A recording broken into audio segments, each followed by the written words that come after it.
الحمد لله رب العالمين الرحمن الرحيم مالك يوم الدين إياك نعبد وإياك نستعين اهدنا الصراط المستقيم صراط الذين أنعمت عليهم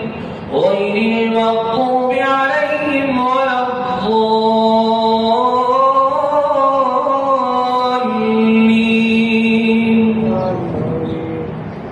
هل أتى على الإنسان حين من الدهر لم يكن شيئا مذكورا إنا خلقنا الإنسان من نطفة أمشاج نبتليه فجعلناه سميعا بصيرا إنا هديناه السبيل إما شاكرا وإما كفورا إنا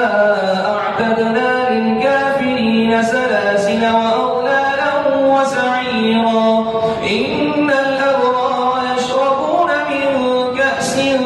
كان مزاجها كافورا عينا يشرب بها عباد الله يفجرونها تفجيرا يوفون بالنذر ويخافون يوما كان شره مستطيرا ويطعمون الطعام على حبه مسكينا ويتيما وأسيرا إنما نطعمكم لوجه الله لا نريد منكم جزاء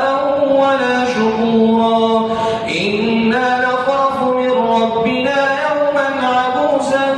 قمطريرا فوقاهم الله شر ذلك اليوم ولقاهم نضرة وسرورا وجزاهم بما صبروا جنة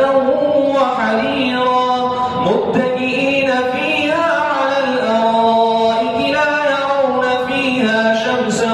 ولا زمهريرا ودانية عليهم ظلالها وذللت قطوفها تذليلا ويطاف عليهم بآنية من فضة وأكواب كانت قوانيرا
الله أكبر.